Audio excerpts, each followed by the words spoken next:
Here's Martha. So with all of this, of course, there are a lot of questions about America's role in the world as a new president gets ready to take office. President Obama reportedly still hoping to make headway in the ongoing crises like Syria, for example, before his term ends.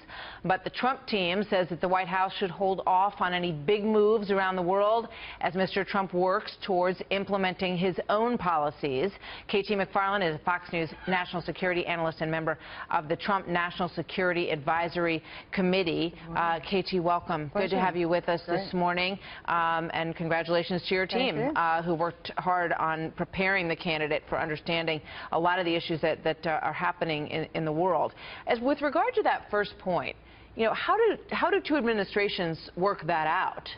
Well, I've been through transitions before, Republican to Democrat, Democrat to Republican administrations, and the new team comes in, and it will inherit a lot of problems from the previous team, and Trump is going to inherit an awful lot of problems in the world. He's got an Iran, which is set on a path to get nuclear weapons, is pushing its way around the world.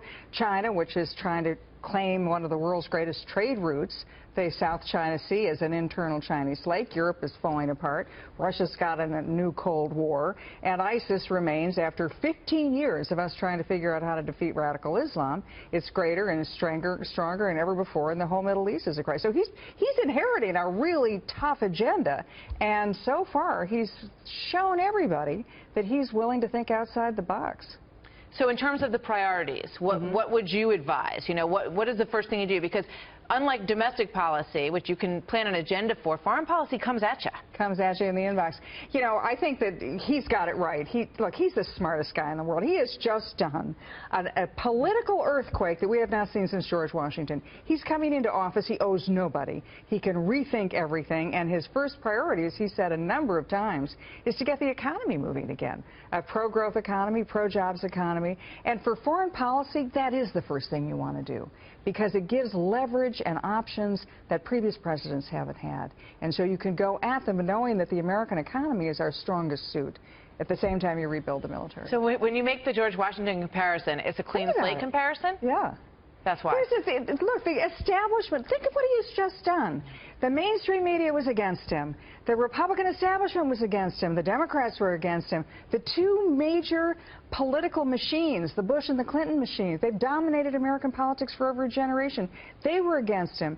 And Trump, I mean, he went out and he slayed all the dragons. And he showed what I think the country wants right now, which is American leadership.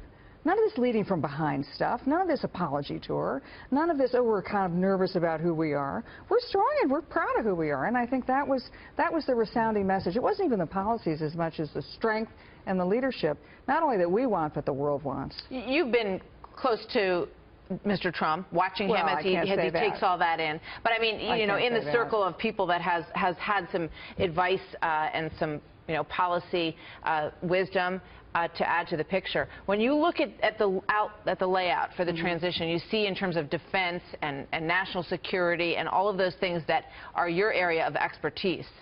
What do you think about the people that are in line, and is it something that you would consider being part of? Yeah, I mean, here's the thing. It's not about the people. It's about the one guy who made this happen. And I'll tell you, his instincts are better than most experts are, and he gets right to the point. I mean, he understood, for example, on NATO, he said the point of, well, you know, are they giving their fair share? And everybody got all nervous at the time, saying, oh, you can't say that. How could you possibly challenge that? Well, guess what? After about a week, people started scratching their heads and saying, you know, he's right. They haven't been doing their fair share. And then you know what happened a week after that? The Germans increased their defense budget. So I don't think any advisors are going to tell him what to do. He knows exactly how to do it, and he should. His instincts are better than anybody's. What do you think about the reaction of foreign leaders so far?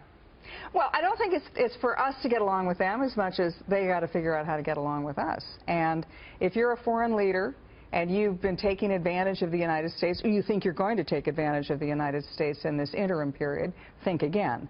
And if you're an ally who feels you've been left out, whether it's the Israelis, whether it's the Egyptians, whether it's the Brits, you know, you're thinking that it's a morning in America, and it might be a new opportunity again. You know, when you see protesters talking about Donald Trump and you know, going to war and increasing the military and all of these things that they're yelling about and upset about in the street, what would you say to them?